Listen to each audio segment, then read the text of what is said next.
So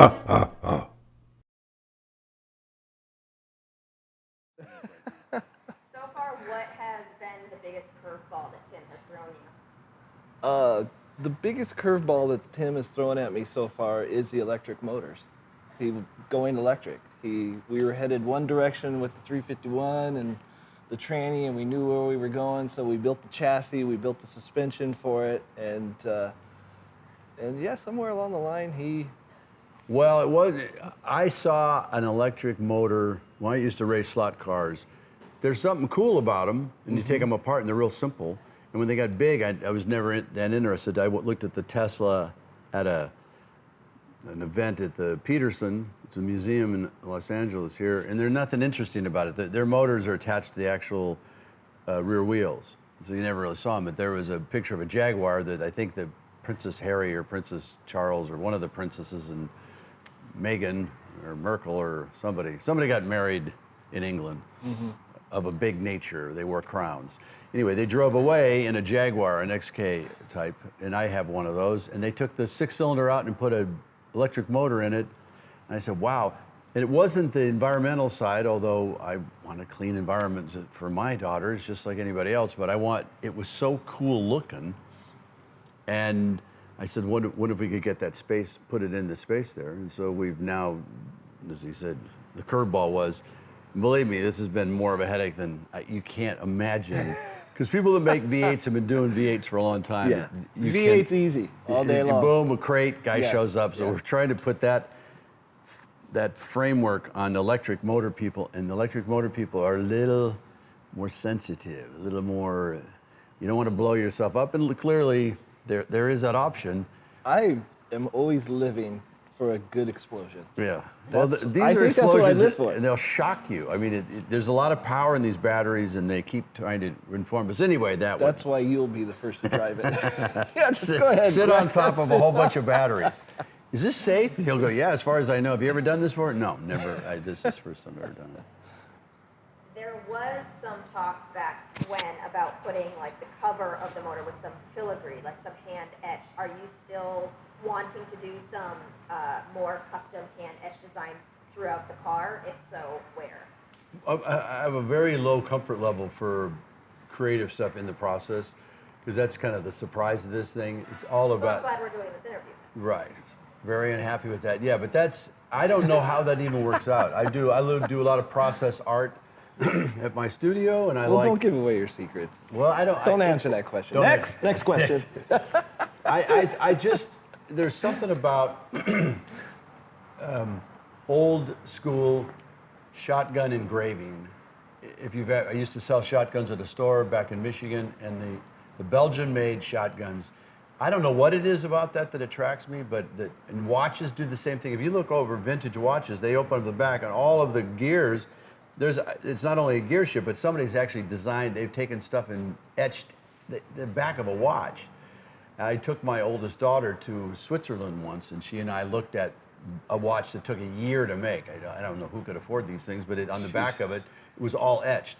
And they etched every single, and the guy, it's flowers or birds, it's amazing. And I wanted to bring some of that to the detail. This whole car is about details. And I said, what Bodie does best, what I feel, is by nature does detail stuff really well. And I think God is in the details, all that kind of stuff. Door hinges, underneath, how it's serviced, all that. But this is how we finish this thing off, so you come away with this. I got a sense of it. I'm sure we'll get there. The fact that he even latched onto this, but the edge of the bumpers, I love it. I love the idea. Every molding of this will have this very vintage, old feel to it, and yet we're modernizing it. So I want to add that and soften this high-tech. What I don't like about electric is that it's humanless. It's cold. There's something really odd about it that I don't like. But you put it into a modern look to it. Like I said, I don't want to give it away because I still don't know that it's going to work. But God damn, the stool's uncomfortable.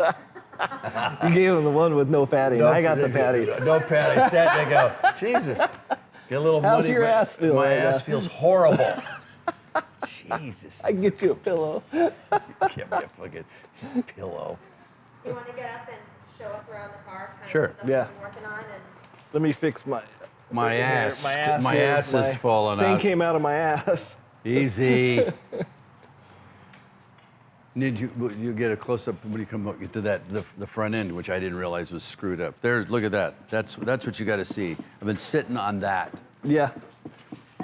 Well, Ouch. flipping her that $20 helped. It got me the padded seat. God. That's fucked up. What is this? Those are your supports, fender supports. Jesus. Mm-hmm. Crazy shit. Huh? So here's one of your motors. What? These are the. Those are the exact size. Yeah. God bless it. Yeah. They're gonna be cardboard. It's gonna help hold the heat a lot better.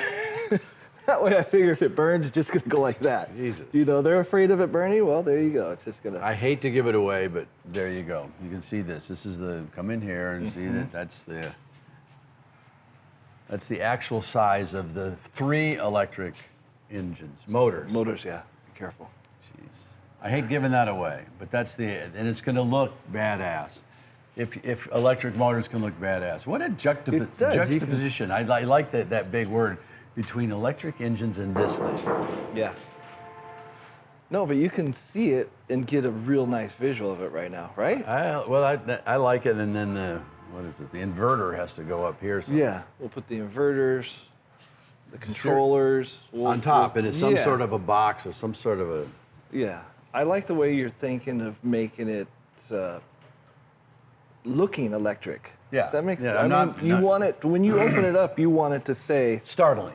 Go, Yeah, my God, electric, what are we? yeah. But it'll be cool. Yeah, Anybody? exactly. All of the hot rods, we just want to be cool. You got to be cautious about. I mean, looking at that picture with the stacks and the injectors. This is really different. yeah. This has nothing to do. There's no noise, and not even half. Wasn't hot rodding all about making a lot of noise? That's what's scary yeah. about this, or Yeah. uncomfortable. This makes Weird. It's weird. It is weird. Yeah, all of Because it's about you wanted injectors it and loud headers and obnoxious, and you want people hearing you coming down the street. And Oh God! Tell And this you is how- a hookah. that's a hookah. Yeah. So we're gonna head on over to the hookah lounge right after we wrap this up. So Why is this here? this is your rear end. 9-inch. Yeah, that's 9 your inch. 9-inch rear end. It's a nice big rear end you got here. So this is what we'll be Is putting. it- Yeah, it's a 9-inch. So it'll go. This is what you'll be using to drive the rear wheels. You could sit here and measure on this thing for 12 hours a day. Cross measuring, checking out where everything is, how your lips are joining together, how it was, and nothing really flowed well. The car. Somebody once told me, and I think it's true, the Parthenon in Athens, it isn't perfect. The pillars are actually a little bit off so that when you look at it, it looks perfect. Because perfect doesn't look perfect. It's weird. So I wondered that when you mentioned that the distance, is there any chance that by making this Bodie perfect, that when it's all done, it doesn't have that same look to it? Is some of the imperfections make it look perfect? Just ask. Well, that's what I'm